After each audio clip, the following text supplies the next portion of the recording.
के एसपी ओसवाल से, chairman and managing director of Vardhman group. आपको लगेगा कि अरे इतना पैसा इनके पास, इतना तजुर्बा है। 82 साल की उम्र में ओसवाल साहब को कोई बुद्धू तो बना नहीं सकता है, लेकिन इनके साथ हुआ 7 करोड़ रुपए का फ्रॉड।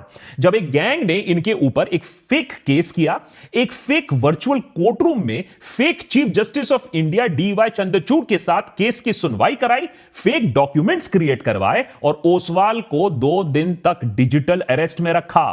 सुप्रीम कोर्ट से जो फेक डॉक्यूमेंट्स आए, जो ओसवाल को भेजे गए थे, उनमें सुप्रीम कोर्ट का एम्बलम, उसका बार कोड, उसका डिजिटल सिग्नेचर, सब एकदम असली कोर्ट डॉक्यूमेंट से मेल जोल खाते थे। ओसवाल ने नोटिस का पालन करते हुए अलग अलग अकाउंट्स में 7 करोड़ रुपए जमा कर दिए। चलो, बिजनेसमैन को उल्लू बनाया, लेकिन साइंटिस्ट को भी। मध्य प्रदेश के इंदौर में डिपार्टमेंट ऑफ एटॉमिक एनर्जी में काम कर रहे साइंटिस्ट को फ्रॉडस्टर्स ने डिजिटल अरेस्ट किया, 71 लाख रुपीस उनसे लूट लिया। नोएडा में 79 साल के रिटायर्ड मेजर जनरल के साथ भी यही हुआ। 5 दिनों तक डिजिटल अरेस्ट, 2 करोड़ रुपए उनसे ऐंठ लिए गए। नोएडा में ही एक डॉक्टर पूजा गोयल को फ्रॉडस्टर्स ने डिजिटल अरेस्ट किया, इस आरोप में कि उनके नंबर से अश्लील वीडियो सर्कुलेट हो रहे हैं। 60 लाख रुपए उनसे भी ऐंठ लिए। तो एक बात तो क्लियर है कि फ्रॉडस्टर्स कोई स्पेसिफिक किसी को टारगेट नहीं कर रहा है, कोई टीजी नहीं है। सीनियर गवर्नमेंट ऑफिसर हो सकता है, रिटायर्ड गवर्नमेंट ऑफिशियल हो सकते हैं, बिजनेसमैन, डॉक्टर, यहां तक कि पीजी स्टूडेंट्स तक को बख्शा नहीं गया है इन ऑनलाइन स्कैम से। फॉर एग्जाम्पल, अहमदाबाद में 27 साल की महिला को सेंट्रल एजेंसीज के अफसरों ने फोन कर कर बताया कि उनके नाम का एक पार्सल है जिसमें ड्रग्स पाए गए हैं और उनके खिलाफ एक्शन होने वाला है। डिजिटल अरेस्ट के दौरान एक सीबीआई ऑफिसर ने उन्हें अनड्रेस करने को कहा, जिससे उनके बर्थ मार्क्स को आइडेंटिफाई किया जा सके। साथ ही साथ उनके सारे पैसे फ्रॉडस्टर्स ने ट्रांसफर करवा लिए। तो इतना कॉन्फिडेंस आ चुका है आजकल ये ऑनलाइन फ्रॉडस्टर्स में। डिजिटल अरेस्ट उस साइबर क्राइम टेक्निक का नाम है जहां फ्रॉडस्टर्स वीडियो कॉल के जरिए लॉ इन्फोर्समेंट एजेंसी के अफसर बन के आपके सामने आते हैं। आपका क्राइम कुछ भी हो सकता है, लेकिन 2 बहुत कॉमन क्राइम्स आजकल हमें दिखने को मिलते हैं। आपके नाम का पार्सल, उसमें ड्रग्स मिला है, या फिर आपके नाम से रजिस्टर्ड मोबाइल फोन जिससे इलीगल काम हुआ है, फिरौती हुआ है, टेररिज्म हुआ है, या ऑब्सीन मटेरियल सर्कुलेट हुआ है आपके नंबर से जो आधार से लिंक्ड है। अगर विक्टिम इस बात को मान लेता है तो फेज 2 डिजिटल अरेस्ट, जहां आपको अपने घर में कैद कर दिया जाता है और आपको अपने डिवाइस के सामने होना होता है। आपके डिवाइस का कैमरा बंद नहीं किया जा सकता है। बेसिकली आइडिया फ्रॉडस्टर्स का यह है कि आपको इंटेरोगेट करेंगे और आप किसी से हेल्प नहीं ले सकते हो क्योंकि आपको कैमरा के सामने बैठना है। फाइनली वही होता है जो इन सारे केसेस में जनरली हमें देखने को मिलता है। सेटलमेंट की बात आती है और फिर आप एक मोटी रकम चुकाते हो अपनी जान बचाने के लिए, अपनी इज्जत बचाने के लिए। आजकल तो स्कैमस्टर्स पेमेंट क्रिप्टो करेंसी या गिफ्ट कार्ड में भी डिमांड करने लगे हैं, जिससे उन्हें ट्रैक करना और भी ज्यादा मुश्किल हो जाए। लेकिन ये सारे फ्रॉड्स नहीं होते अगर विक्टिम्स को एक छोटी सी चीज मालूम होती कि डिजिटल अरेस्ट नाम की कोई चीज है ही नहीं हमारे लीगल सिस्टम में। लेकिन शायद हमें पुलिस और लॉ इन्फोर्समेंट का इतना डर, इतना खौफ बैठा हुआ है कि हम डिजिटल अरेस्ट का नाम सुनकर ही सरेंडर कर देते हैं। अब Indian cyber crime coordination centre ने बाकायदा एक नोटिस, एक प्रेस रिलीज जारी किया है जिसमें नागरिकों को आश्वासन दिया गया है कि लॉ इन्फोर्समेंट एजेंसी, सीबीआई हो, पुलिस हो, कस्टम, ईडी, जजेस हो, आपको वीडियो कॉल के जरिए कोई अरेस्ट नहीं कर सकता है। और अगर आपके पास कभी भी बाय द वे ऐसा कॉल आए तो उन्हें बोलो कि कम से कम घर आकर आपको नोटिस दे, घर आके आपको अरेस्ट करे। अरे डिजिटल इंडिया का मतलब इतना थोड़ा ही ना कि आप आलसी बैठ जाओ और सब कुछ ऑनलाइन ही करना शुरू कर दो। लेकिन डिजिटल अरेस्ट से बच भी गए तो क्या? अरे डिजिटल फ्रॉडस्टर्स तो हर कोने में इंतजार कर रहे हैं आपका। ये रहे 6 टॉप स्कैम्स जो हमारी टीम को मिले, जिससे लाखों लोगों से करोड़ों रुपए लूटे जा रहे हैं। Number 1, UPI scam. Digital India और यूपीआई के चलते हमारी जिंदगी तो आसान हुई है, लेकिन साथ ही साथ डिजिटल फ्रॉडस्टर्स की भी जिंदगी आसान हो गई है। 2022-2023 में करीबन 1 lakh UPI based frauds report किए गए हैं। अगर आप सतर्क ना रहे तो डिजिटली आपका पैसा गायब हो सकता है बहुत आसानी से। साथ ही साथ क्यूआर कोड्स के मामले में थोड़ा सावधान रहना पड़ेगा। क्यूआर कोड कहां से स्कैन कर रहे हो, किसे पेमेंट दे रहे हो, यह थोड़ा भापना जानना जरूरी है। जैसे कि फॉर एग्जांपल अगर नहीं करोगे तो हाईटेक सिलिकॉन सिटी बैंगलोर में 41% रिपोर्टेड साइबर क्राइम इंसिडेंट्स होते हैं, वो क्यूआर कोड स्कैम से रिलेटेड होते हैं। तो इतना कॉमन हो चुका है क्यूआर कोड का मिसयूज। Number 2, sextortion. बहुत ही भयानक रूप है हमारे टेलीकॉम रेवोल्यूशन और सस्ते मोबाइल फोन और सस्ते डेटा रेट्स का। स्कैमर्स लोगों को वीडियो कॉल करते हैं। बहुत बार अनजाने में लोग ऐसा अननोन नंबर से फोन उठा लेते हैं।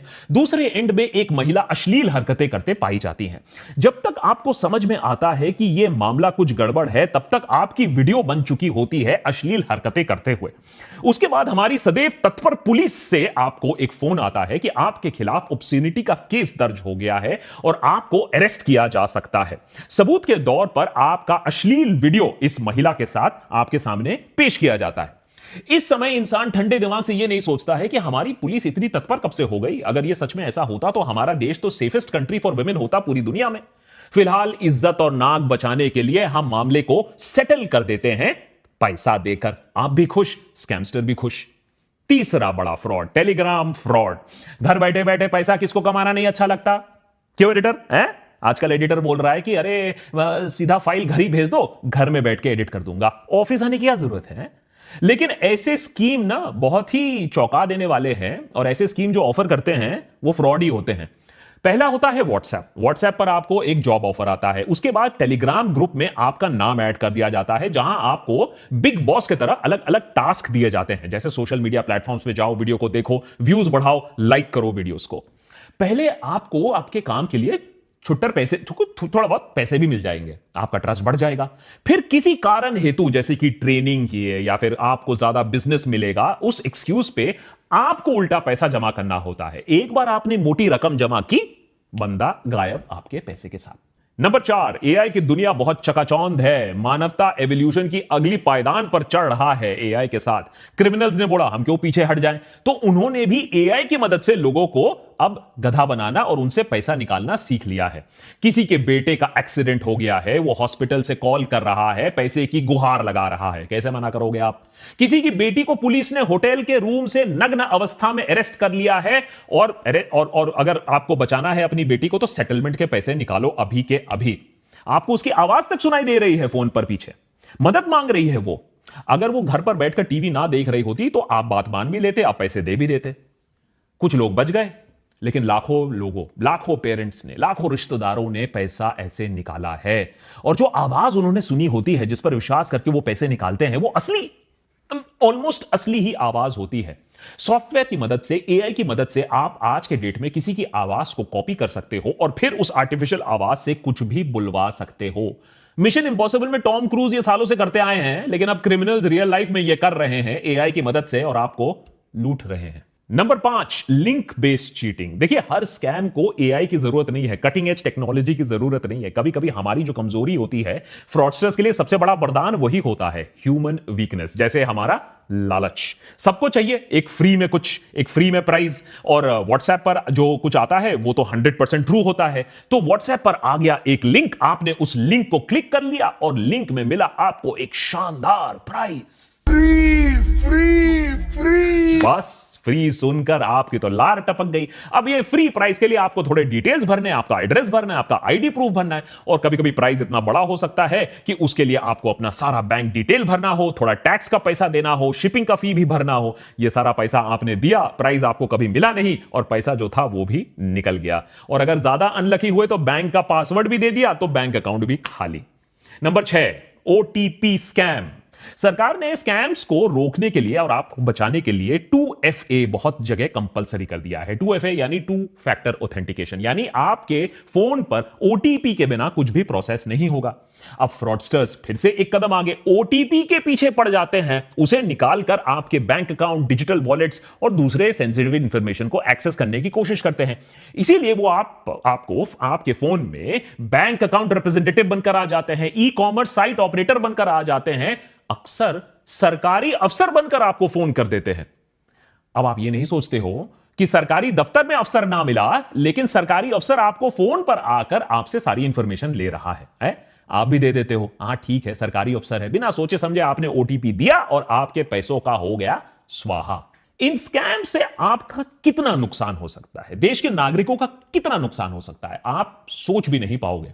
फॉर एग्जाम्पल मैं आपको बताता हूं 2014 से लेकर 2023 के बीच में इंडियन बैंक्स में 65,000 फ्रॉड केसेस डिटेक्ट किए गए। 4.65 लाख करोड़, जी हां 4.65 लाख करोड़ का घपला हुआ करीबन 10 सालों में। आज बैंकिंग रेगुलेशंस और सॉलिड हो रही हैं तो ये स्कैम्स थोड़े कम हो रहे हैं, लेकिन उधर डिजिटल फ्रॉड्स और भी ज्यादा बड़े हो रहे हैं। तो सोचिए 5 लाख करोड़ तक हम बात कर रहे हैं पोटेंशियल है ऐसे स्कैम्स का। तो सरकार इस सब मामले में क्या कर रही है? देखिए, गंभीरता तो है सरकार की तरफ से, ऐसी बात नहीं है, सरकार रिकॉग्नाइज कर रही है ये एक प्रॉब्लम है, लेकिन ग्राउंड पर एक्शन इतना नहीं है कि फ्रॉड्स कम हो जाए या फ्रॉडस्टर्स के दिलों में कोई खौफ हो। सरकार ने एक ऑनलाइन सस्पेक्ट रजिस्ट्री लॉन्च की है जिसमें 12 लाख साइबर क्रिमिनल्स का डेटा स्टोर्ड है। इस रजिस्ट्री को states, union territory, central investigating agencies, intelligence agencies इस्तेमाल कर सकती हैं साइबर क्राइम को कंट्रोल करने के लिए।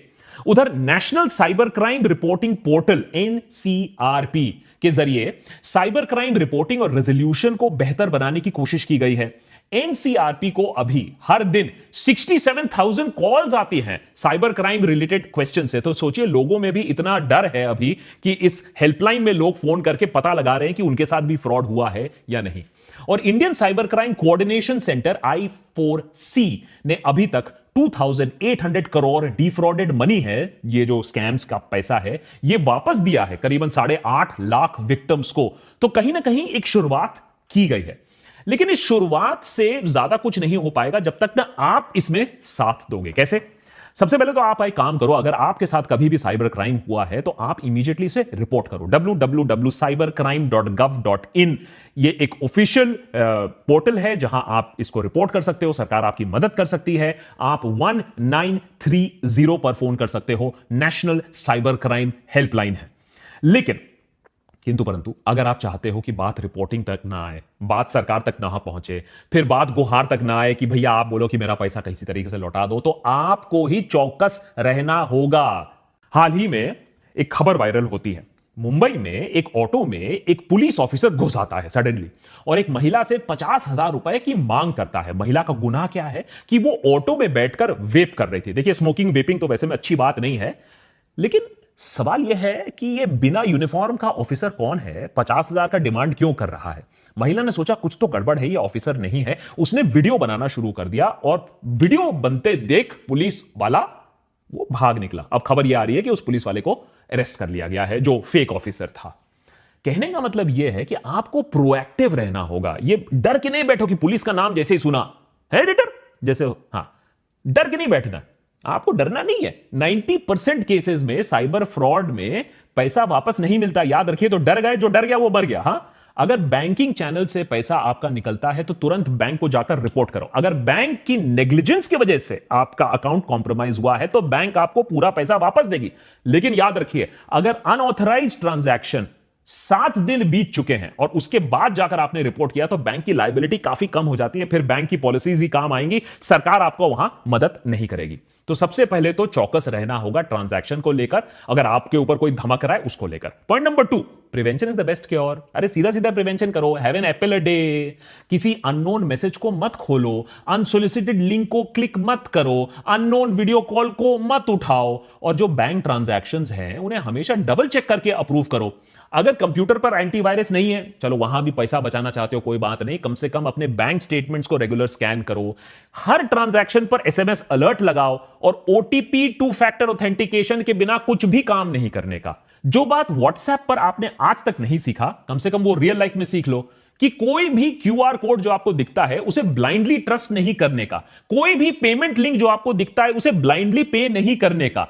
किसी भी पेमेंट जहां दे रहे हो, देखो किस गेटवे को इस्तेमाल कर रहे हो, किस सॉफ्टवेयर को इस्तेमाल कर रहे हो, और मल्टी फैक्टर ऑथेंटिकेशन का आप इस्तेमाल करो। जैसे कि आप में क्रेडिट कार्ड में भी अगर ओटीपी है तो उसको इनेबल करो। और जो ट्रस्ट का फैक्टर है ना, इतना भी ट्रस्ट मत करो। हर अननोन नंबर को उठाने की जरूरत नहीं है। आपकी कॉलेज की गर्लफ्रेंड को अगर आपसे पैचअप करना होगा तो कोई और तरीका उसको मिल जाएगा। हर कॉल उठाने की जरूरत नहीं है। उठाओगे तो फिर आपका भी डिजिटल अरेस्ट हो जाएगा। और अगर पार्सल में ड्रग्स निकले तो इमीडिएटली फोन काटो और जिस कंपनी से वो फोन आया था ड्रग वाला, उस पार्सल कंपनी को खुद फोन करो और पता लगाओ कि कहां भैया तुम्हारा थाईलैंड में ड्रग पकड़ा गया है।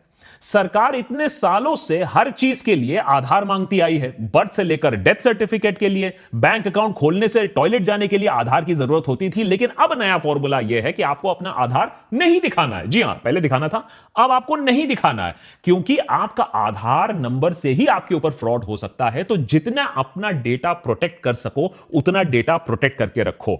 और जितना अपना पर्सनल इंफॉर्मेशन है, अपना फैमिली इंफॉर्मेशन है, हर चीज इंस्टाग्राम पे डालने की जरूरत नहीं है। थोड़ा सा अपने जो प्राइवेट इंफॉर्मेशन है उसे कंट्रोल में रखो, क्योंकि फ्रॉडस्टर्स ये भी देख रहे हैं कि आपका बेटा कब बाहर जा रहा है, कब छुट्टी पे जा रहा है, और फिर आपके पास आएगा पुलिस से फोन। नंबर 4, थोड़ा सा अवेयर होने की जरूरत है। मुश्किल है, लेकिन अगर बिग बॉस के घर में क्या हो रहा है ये आपको खबर है, तो टेक्नोलॉजी की दुनिया में भी क्या हो रहा है उसी खबर आपको रखनी पड़ेगी। प्रॉब्लम यह है कि हर दिन फ्रॉडस्टर्स नए नए तरीके खोज रहे हैं। अब हमें तो अपडेटेड रहना होगा। For example, SIM swap scam, ये क्या होता है? इससे हैकर्स आपके सिम को रिमोटली डुप्लीकेट कर सकते हैं और आपका सारा इंफॉर्मेशन चुरा सकते हैं। इसीलिए रेगुलर पासवर्ड चेंज करना भी एक वाइटल सिक्योरिटी टूल है। ओटीपी स्कैम से भी जरूर आपको बचना चाहिए कि ये जो आपका जो पर्सनल फाइनेंशियल डिटेल है कभी फोन पर नहीं शेयर करना। कोई अगर आपको कॉल कर रहा है, मैसेज कर रहा है, अपने बैंक का ऑफिशियल बोल रहा है, सरकारी ऑफिशियल बोल रहा है, तो ऑफिशियल चैनल के थ्रू जाओ, ऑफिशियल वेबसाइट के थ्रू जाओ। फोन पर जो बोल रहा है उसे मत बिलीव करो और कभी भी अपना ओटीपी किसी को मत दो। लास्टली, जो शेडी एप्स हैं ये एक नया चीज बन रहा है, क्योंकि हम सोचते हैं कि ऐप इंस्टॉल कर लेंगे, किसी ने मेहनत से ऐप बनाया होगा तो ठीक ही होगा। लेकिन ऐसे एप्स इंस्टॉल मत करिए, ओनली ऑफिशियल एप्स इंस्टॉल करिए। ऐप स्टोर, प्ले स्टोर में जिसकी अच्छी रेटिंग हो, कोई अननोन ऐप को मत इंस्टॉल करिए, क्योंकि एक बार आपने ऐप इंस्टॉल कर लिया अपने फोन पर तो वो बहुत सारी परमिशंस ले लेता है, कैमरा से लेकर, माइक से लेकर, आपके दूसरे पासवर्ड से लेकर।